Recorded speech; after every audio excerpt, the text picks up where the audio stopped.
오늘 하나님께서 우리들에게 주시는 말씀은 마태복음 제26장 57절로 68절의 말씀입니다.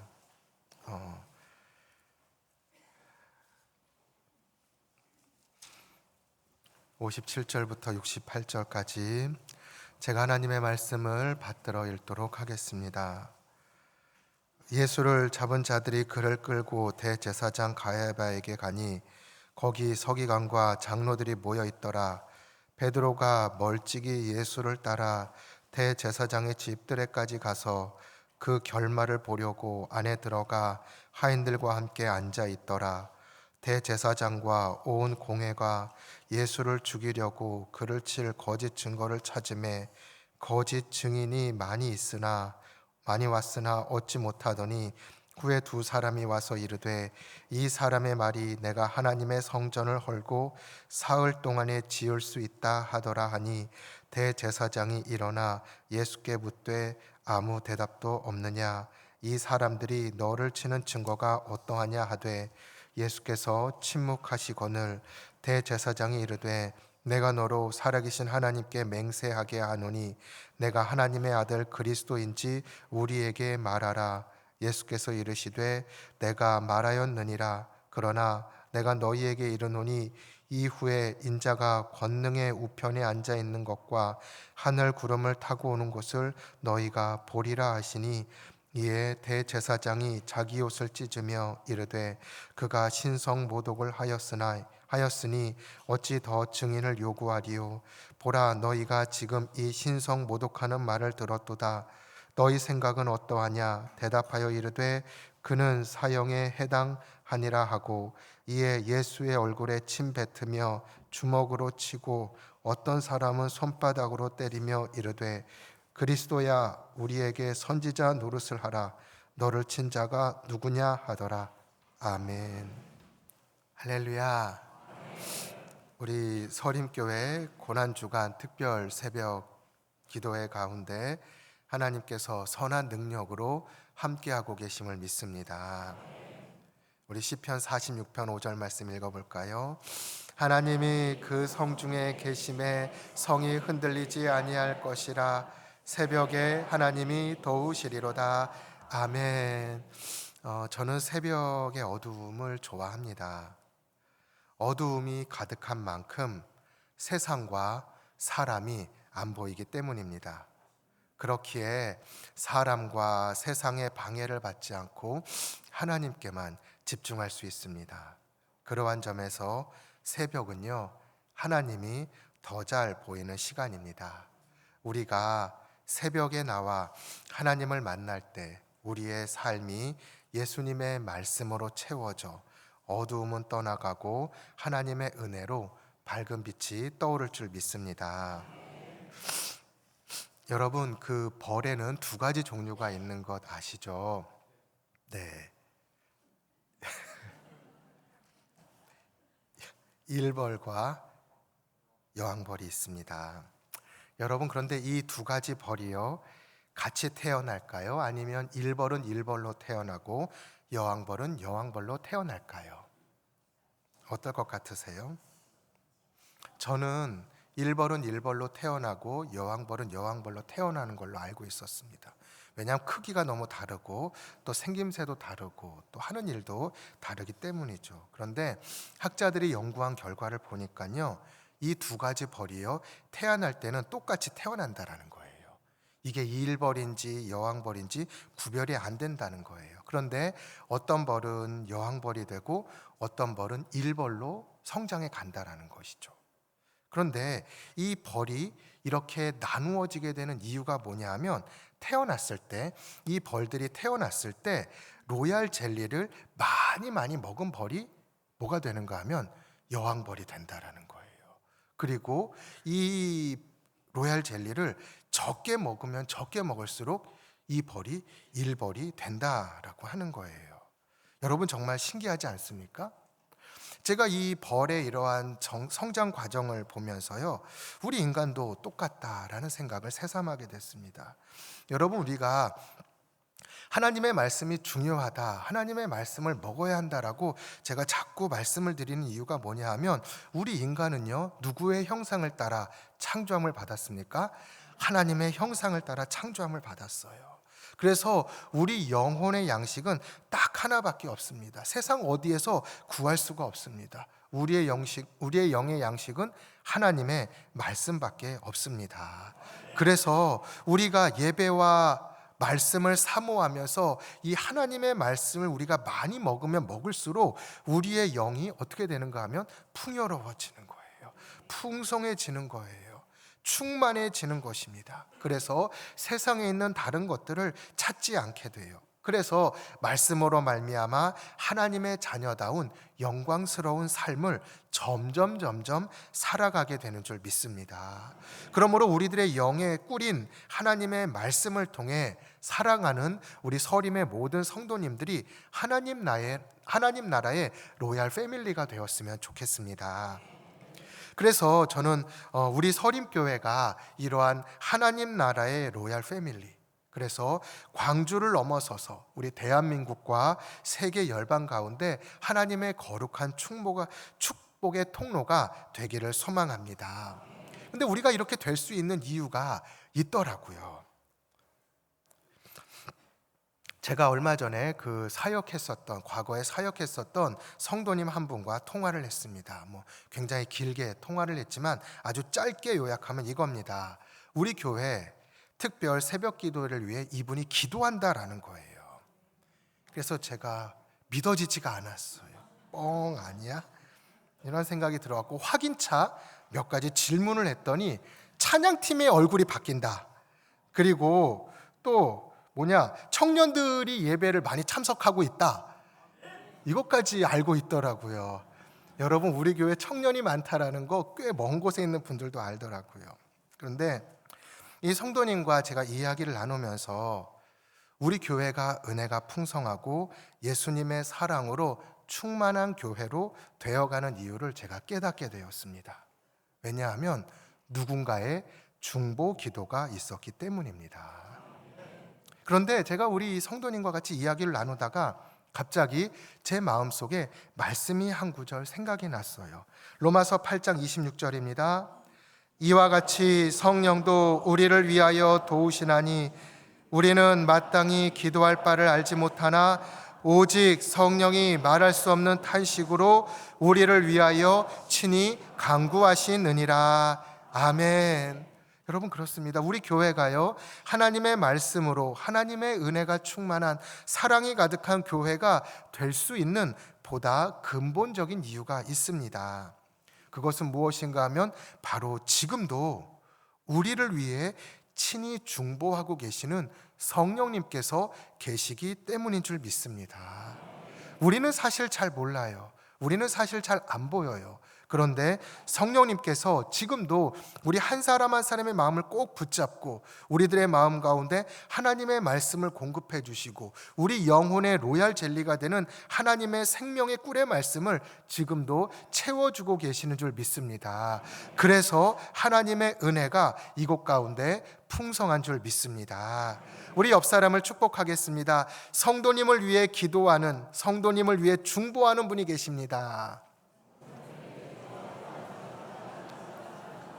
네, 나를 위해 누군가가 기도하는데 무엇보다 예수님께서, 성령님께서 나를 위해 기도하고 계신다. 이 기도하고 계시는 주님의 손을 우리 모두가 볼 수 있기를 소망합니다. 오늘은요, 단테의 7가지 죄악 가운데 분노 또는 화냄과 관련되어 있는 본문의 말씀을 좀 살펴보려고 합니다. 오늘 본문에 있는 말씀은요, 예수님께서 십자가에 달려 돌아가시기 전에 재판받는 장면이 나옵니다. 재판관인 대제사장이 죄인인 예수님의 죄를 찾아내는 과정이 본문에 담겨 있습니다. 본문 65절과 66절입니다. 이에 대제사장이 자기 옷을 찢으며 이르되 그가 신성 모독하는 말을 하였으니 어찌 더 증인을 요구하리요? 보라, 너희가 지금 이 신성 모독하는 말을 들었도다. 너희 생각은 어떠하냐? 대답하되 이르되 그는 사형에 해당하니라 하고 아멘. 이 말씀의 의미는 매우 단순하죠. 예수님께서 신성모독이라고 하는 중대한 범죄를 저질렀어요. 그래서 대제사장이 분노가 일어났습니다. 그래서 예수님을 십자가에 못 박아 죽이기 위해 이 대제사장이 예수님의 흠들을 찾아내는 것입니다. 바로 이 과정에서 찾아낸 죄가 뭔가 하면 신성모독이라고 하는 죄예요. 그러면서 이 대제사장은 거룩한 분노를 가지고 옷을 찢으며 표현하고 있는 것입니다. 왜냐하면 당시 유대 사회 속에서는요, 이 신성모독이라는 것은 말 그대로 사형이었던 것이죠. 예수님을 이 사형, 신성모독이라고 하는 죄명으로 인해서 십자가형에 처하게 되었다라고 하는 게 바로 오늘 본문에 있는 말씀의 이야기입니다. 저는 오늘 설교의 출발을 그래서 그러면 과연 이 대제사장이 느끼고 있는 분노가 정당한 것인가? 라고 하는 이 한 가지 질문에서 출발을 해보고 싶습니다. 먼저 첫 번째로 매수된 증인들의 주장을 우리가 한번 살펴봅시다. 본문 60절과 61절입니다. 거짓 증인이 많이 왔으나 얻지 못하더니 후에 두 사람이 와서 이르되 이 사람의 말이 내가 하나님의 성전을 헐고 사흘 동안에 지을 수 있다 하더라 하니. 대제사장이요, 예수님을 십자가에 몰아가기 위해서, 사형에 처하기 위해서 증인 두 사람을 매수를 했습니다. 그 증인 두 사람이 뭐냐면 거짓 증인이었어요. 그래서 이 거짓 증인들이 예수님에 대해서 증언한 내용이 뭐냐 하면 제가 빨간색으로 쳐놓은 저 말씀입니다. 내가 하나님의 성전을 헐고 사흘 동안에 지을 수 있다라고 예수님이 말하지 않았습니까? 라고 증언을 하는 거예요. 내가 하나님의 성전을 헐고 사흘 동안에 지을 수 있다. 그런데 여러분, 정말 예수님이 이 말씀을 했는지 예수님의 실제 음성을 우리가 한번 들어보도록 하겠습니다. 요한복음 2장 19절입니다. 예수께서 대답하여 이르시되 너희가 이 성전을 헐라 내가 사흘 동안에 일으키리라. 아멘. 자, 다음 페이지 보여주세요. 거짓 증인은 뭐라고 말합니까? 내가 하나님의 성전을 헐고 내가 사흘 동안 지을 수 있다라고 주님이 말씀하셨다라는 거예요. 그런데 우리가 요한복음에 있는 말씀을 살펴보니까 예수님의 실제 말씀은 뭐였습니까? 너희가 이 성전을 헐라 그러면 내가 사흘 동안에 일으키리라. 예수님의 이 성전은 뭐를 말하는 것입니까? 예수님의 몸이었거든요. 너희들이 내 몸을 죽이면 하나님께서 나를 살릴 거야 라고 말씀하셨던 것이었는데 이 거짓 증인들은 이 말씀을 교묘하게 뒤틀어 버리는 것입니다. 예수님의 하나님의 성전을 헌다라고 말하지 않았습니까? 아니죠. 누가 헌다라고 말했습니까? 너희들이 헌다 라고 주님이 말씀하셨던 것입니다. 여러분, 이러한 일들을 누가 잘하죠? 창세기를 우리가 한번 가보겠습니다. 창세기 2장과 3장입니다. 선악을 알게 하는 나무의 열매는 먹지 말라. 내가 먹는 날에는 반드시 죽으리라 하시니라. 아멘. 그리고 뱀이 여자에게 물어 이르되 하나님이 참으로 너희에게 동산 모든 나무의 열매를 먹지 말라 하시더냐? 여자가 뱀에게 말하되 동산 나무의 열매를 우리가 먹을 수 있으나 동산 중앙에 있는 나무의 열매는 하나님의 말씀에 너희는 먹지도 말고 만지지도 말라. 너희가 죽을까 하노라 하셨느니라. 여러분, 이 말씀을 쉽게 정리해보면 이렇습니다. 하나님의 말씀 뭐죠? 선악을 알게 하는 나무의 열매는 뭐라고요? 먹지 말아라. 그리고 뭐라고 말씀하셨습니까? 내가 먹는 날에는 뭐라고요? 반드시 죽으리라. 이게 하나님의 말씀이에요. 그런데 이 하나님의 말씀을 뱀이 어떻게 변형시킵니까? 동산의 모든 나무의 열매를 먹지 말라. 하나님이 이렇게 말씀하셨니? 라고 물어보는 거예요. 이 말을 들은 하와가 또 하나님의 말씀을 어떻게 바꾸어 버립니까? 먹지도 말고 만지지도 말라. 너희가 죽을까 걱정이 된다라고 말씀하셨어. 여러분, 이게 보이십니까? 하나님의 말씀이 사탄을 지나서 하와의 입을 통해 나올 때 어떻게 변형되는지 보이십니까? 여러분, 잘 보십시오. 사탄은요, 하나님의 말씀을 보태고 빼고 고치기에 능수입니다. 그래서 우리가 사탄에 넘어가게 되면 생명의 말씀으로부터 어떻게 됩니까? 멀어지게 되는 거예요. 그래서요, 요한복음 8장 44절을 보게 되면 사탄은 거짓의 아비다. 뭐라고요? 거짓의 아비다 라고 말씀하고 있어요. 사탄이 거짓말쟁이인 이유는 사탄 속에 뭐가 없기 때문입니까? 진리가 없기 때문이에요. 진리가 누구입니까? 예수님이거든요. 예수님이 없으니까 사탄은 거짓말쟁이가 되는 거예요. 진리가 떠나버리는 것이죠. 진리가 사라진 땅에는 거짓밖에 없게 된다라고 하는 것입니다. 여러분, 이것을 꼭 믿으시기 바랍니다. 진리는 누구입니까? 예수 그리스도밖에 없는 거예요. 우리가 하나님의 말씀을 날마다 묵상하고 하나님의 말씀을 우리가 귀 기울여야 되고 하나님의 말씀에 아멘 아멘 아멘 이 말씀을 내 마음에 채우소서라고 날마다 우리가 기도해야 되는 이유는 무엇인가 하면 우리가 진리의 자녀이고 빛의 자녀이기 때문인 줄 믿습니다. 내가 예수님이 없으면, 내가 하나님의 말씀이 없으면 나는 누구에게 유혹을 당합니까? 사탄에게 유혹을 당해요. 그래서 내가 가지고 있었던 하나님의 말씀이, 내 영혼 가운데 새겨져 있었던 하나님의 말씀이 뒤틀리고 바뀌고 섞이면서 결국은 조금씩 하나님으로부터 멀어지는 것입니다. 창세기에 있는 말씀을 읽으면서 예수님을 십자가로 몰아갔던 이 거짓 증인이 누구의 하수인인지 보이십니까? 이 거짓 증인들이 누구의 하수인입니까? 사탄의 하수인이었었던 거예요. 사탄의 노예였고 사탄의 통치 가운데 놓여 있었다라고 하는 것입니다. 그래서 그들은 교묘하게 거짓말을 하고 있는 것이죠. 어떻게 거짓말한다고요? 교묘하게 거짓말한다라고 하는 것입니다. 꼭 기억하십시오. 두 번째로 대제사장들의 증언을 한번 살펴보겠습니다. 63절 말씀입니다. 대제사장이 이르되 내가 너로 살아계신 하나님께 맹세하게 하노니 내가 하나님의 아들 그리스도인지 말하라. 아멘.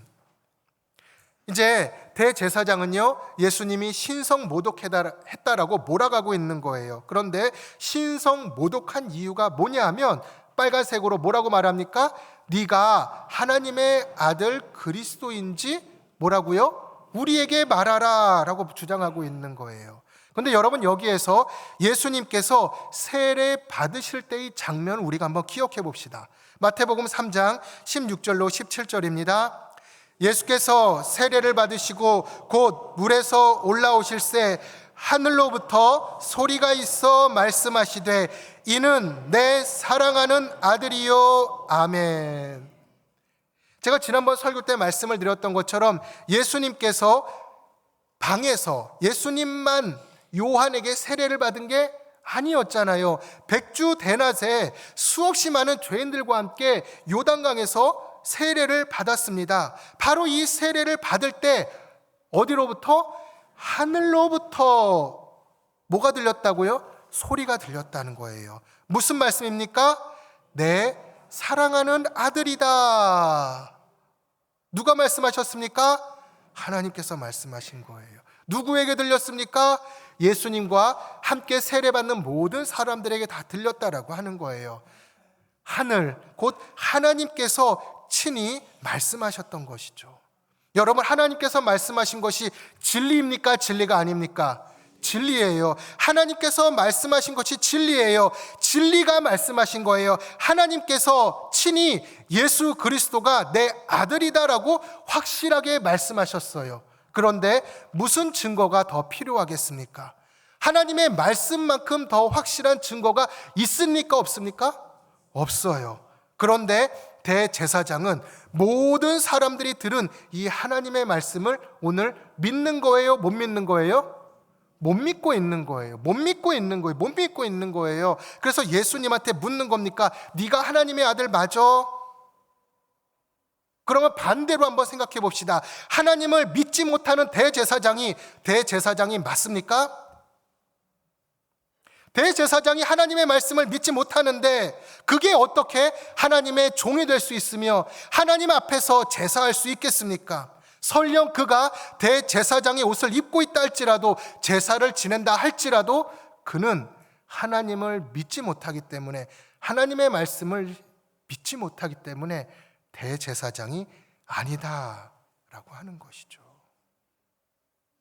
여러분, 우리가 한번 우리 자신을 한번 살펴봅시다. 내가 교회에서 목사라는 직분을 갖고 있어요. 그런데 제가 하나님의 말씀을 믿지 못해요. 설교하고 있으면서도 이게 진짜인지 가짜인지 제 안에 확신이 없어요. 그럼 제가 목사입니까? 제가 목사이겠습니까? 여러분 앞에서는 제가 가식적으로 목사 있을지 모르지만 하나님 앞에서는 너 아니야. 너 아니야. 네가 어떻게 목사야? 먼 훗날 제가 하나님 앞에 섰을 때 분명히 저에게 말씀하실 거예요. 하나님은 다 기억하고 계시거든요. 하나님은 다 알고 계셔요.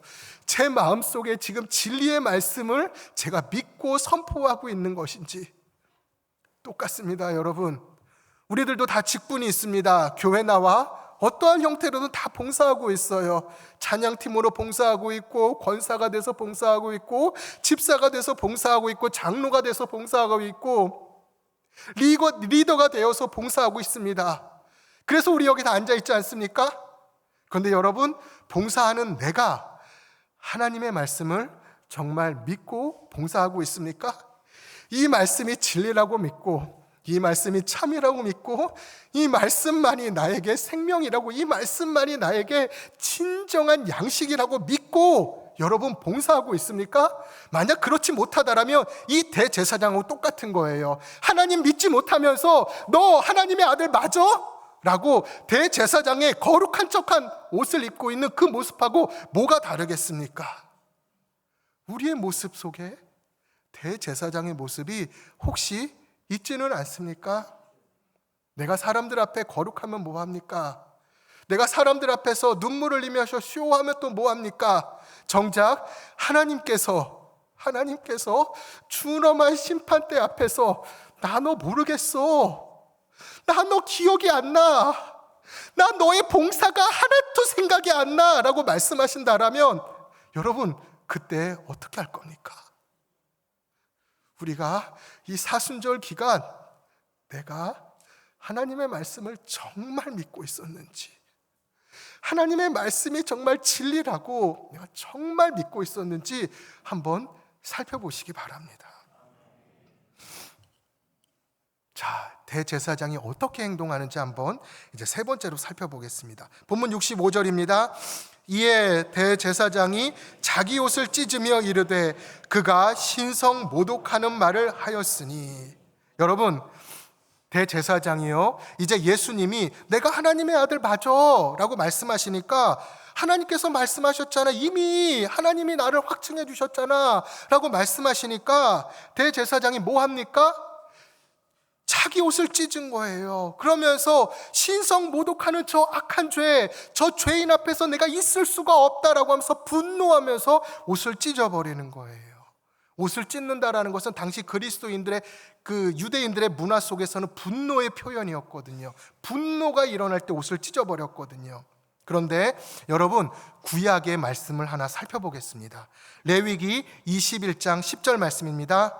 자기의 형제 중 관여로 부음을 받고 위임되어 그 예복을 입은 대제사장은 그의 머리를 풀지 말며 그의 옷을 찢지 말고. 아멘. 하나님의 말씀입니다. 이렇게 해야 된다라고 하는 하나님의 준엄한 율법의 말씀이에요. 레위기 21장을 제사장이 해야 될 행동과 하지 말아야 할 규례가 담겨 있습니다. 하나님께서 친히 말씀하셨어요.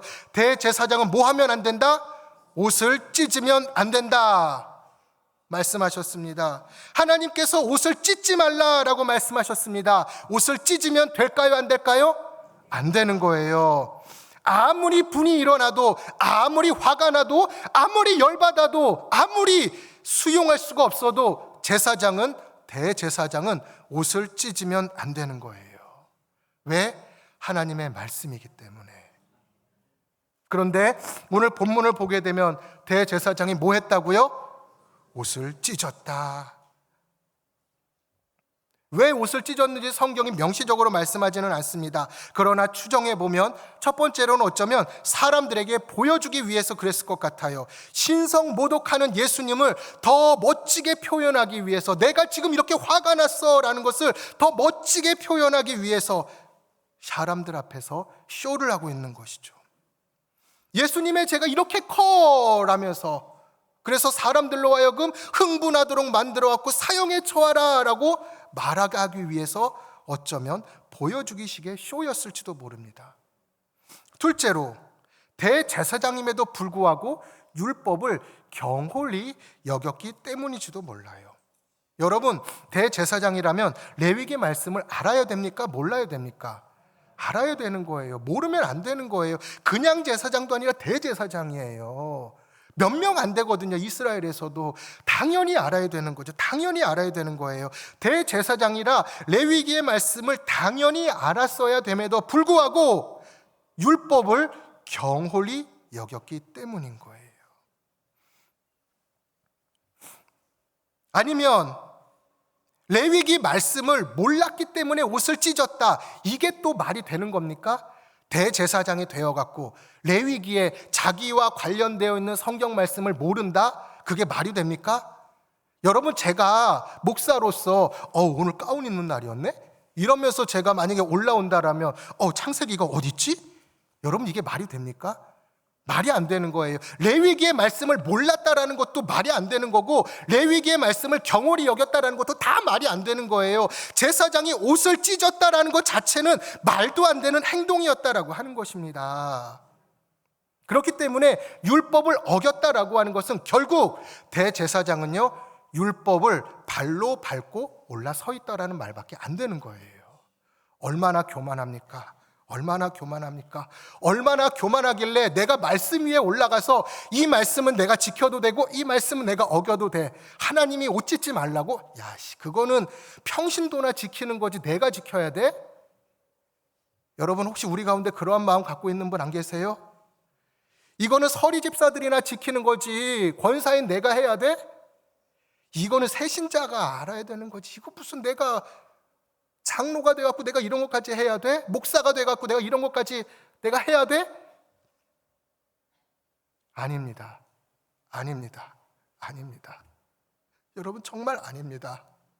목사이기에 더 말씀 앞에 엎드려야 되고, 장로고 권사고 안수 집사이기 때문에 더 우리는 말씀 앞에 엎드려야 돼요. 내가 말씀을 높여야 돼요. 내가 말씀 앞에 무릎 꿇고, 하나님, 이 하나님의 말씀 앞에 내가 무릎 꿇습니다. 하나님, 내 위에 계십시오. 하나님, 내 위에서 나를 좀 다스려 주십시오라고 내가 엎드려야지 내가 대제사장이 되는 겁니다. 여러분, 내가 지키지 못하는데, 내가 따르지 못하는데, 내가 그 말씀에 순종하지 못하는데 어떻게 내가 다른 사람한테 지켜라라고 권면하며 권유할 수 있겠습니까? 그렇기 때문에 무슨 이유에서든 이렇게 율법을 어긴 대제사장이 누군가를 정죄하고 누군가를 심판한다라는 게 말이 됩니까? 그럼에도 불구하고 오늘 본문을 보게 되면 예수님께 사형을 언도합니다. 본문 66절에서 68절입니다. 그는 사형에 해당하니라 하고 이에 예수의 얼굴에 침 뱉으며 주먹으로 치고 어떤 사람은 손바닥으로 때리며 이르되 그리스도야 우리에게 선지자 노릇을 하라. 너를 친 자가 누구냐 하더라. 대제사장의 거짓된 정의에서 출발된 이 분노가요, 또 다른 분노로 이어져서 어마어마한 폭력으로 나타나게 됩니다.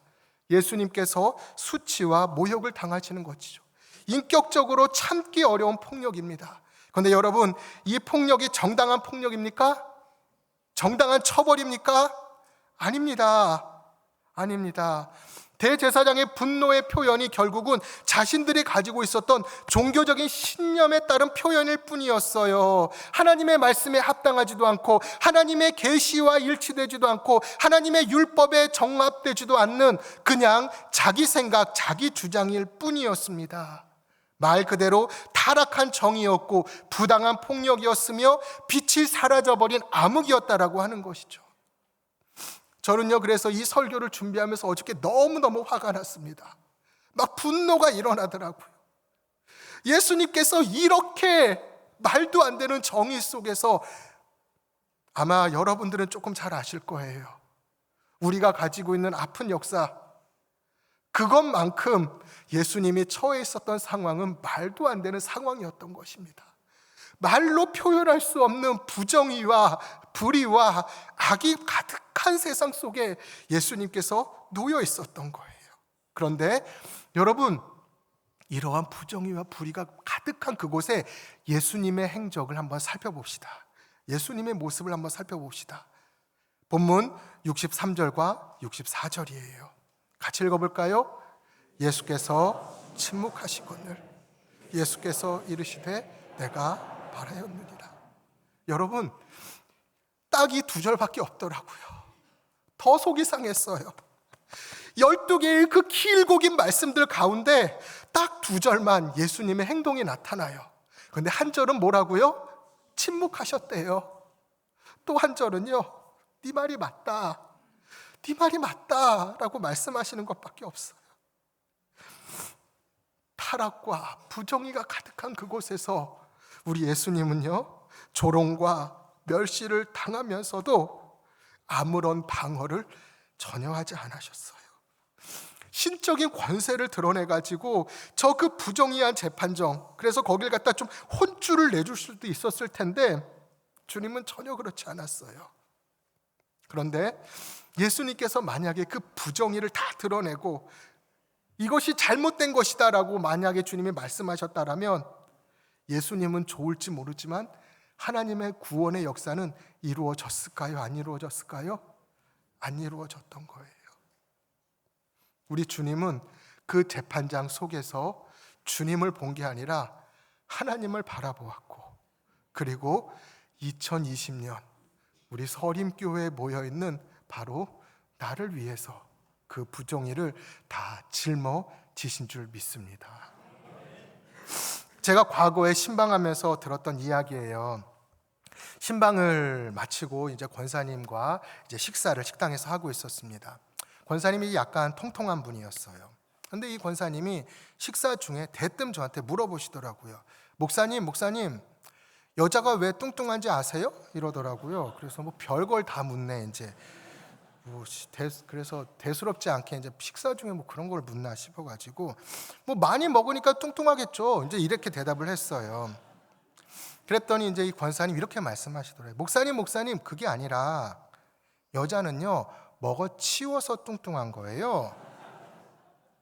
근데 여러분, 이 말이 제가 그날 그 식사를 마치고 교회로 돌아오는데 차 안에서 이 말이 계속 제 안에서 떠나지가 않더라고요. 먹어 치운다라는 거예요. 먹어 치운다라고 하는 것이죠. 아마 여성들은 다 아실 거예요. 나 먹고 싶은 거 있어도 조금 더 아끼려고, 그래서 그냥 자식들이 남겨놓은 거, 밥풀떼기 몇 개 붙어있는 거, 식은 거, 마른 거, 그냥 그거 먹은 거예요. 저희 어머니도 다 그러셨고 아마 이곳에 있는 우리 어머니들도 다 그러셨을 거예요. 우리 어머니들이 희생하고 우리 여성들이 가정을 위해서 수고하고 헌신했기 때문에 우리 가정이 하나님의 은혜와 축복으로 채워진 것 아니겠습니까? 나를 생각하면 근사한 데 가고 싶고, 나를 생각하면 좀 좋은 것도 먹고 싶지만 내 자식 생각하면 아끼는 거예요. 내 남편 생각하면 참는 거예요. 우리 가정 생각하면 눈 딱 감아버리는 거예요. 여러분, 이것이 바로 진짜 사랑의 모습입니다. 예수님이요, 그 부정의가 가득하고 악이 가득한 바로 그곳에서 그냥 나 하나 죽으면 되지, 나 하나를 통해서 하나님이 온 인류를 다 살릴 수 있다라고 하셨으니까 그냥 다 좀 부끄러우면 돼. 주님의 사랑이 조금 느껴지십니까? 주님의 사랑이 억만 분의 1이라도 느껴지셨으면 좋겠습니다. 여러분 설거지 해보셔서 아시죠? 스폰지가 더러워지면 더러워질수록 밥그릇이 깨끗해지고 접시가 깨끗해지는 겁니다. 예수님이요, 그래서 고통을 당한 거예요. 왜? 저를 깨끗하게 하려고, 저를 온전하게 만들려고. 제가 설교를 준비하면서 이 악당 같은 이 대제사장의 모습 때문에 분노가 막 일어났는데, 이 2절밖에 안 되는 침묵하시는 예수님, 내가 크다라고 말씀하시는 이 2절밖에 안 되는 예수님의 이 모습을 살펴보는 순간 주님께서 저한테 이렇게 말씀하시는 것 같더라고요. 용이야, 네 안에 있는 바로 그 분노 때문에 내가 그렇게 한 거야. 너 아직도 나를 모르니? 너 아직도 나를 모르겠어? 라고 말씀하시는 게 조금 느껴지더라고요. 여러분, 우리 이렇게 부족해요. 저도 주님 앞에서 좀 잘난 척하고 싶어가지고 주님을 막 변호하고 싶었어요. 그래서 이 사람들이 이렇게 악당입니다 라고 주님 앞에 막 얘기해주고 싶었어요. 그런데 주님이 용이야 됐어, 용이야 됐어, 용이야 됐어, 나 너 하나 살린 거면 좋게 라고 말씀하시는 것 같더라고요. 여러분, 오늘도 주님께서 여러분에게 말씀하시는 음성 들을 수 있기를 원합니다. 너 하나 살리면 됐어. 김집사야, 너 하나 살리면 됐어. 박권사야, 너 하나 살리면 됐어. 최집사, 너 하나 살리면 됐어. 그게 바로 우리 주님의 마음이다 라고 하는 것입니다. 말하지 않는 예수 그리스도, 분노와 그 폭력 앞에서 수치와 모욕을 담담하게 받아들인 그 예수 그리스도 안에 참된 생명이 있습니다. 이제 그 주님의 음성을 우리 모두가 들을 수 있기를 소망합니다.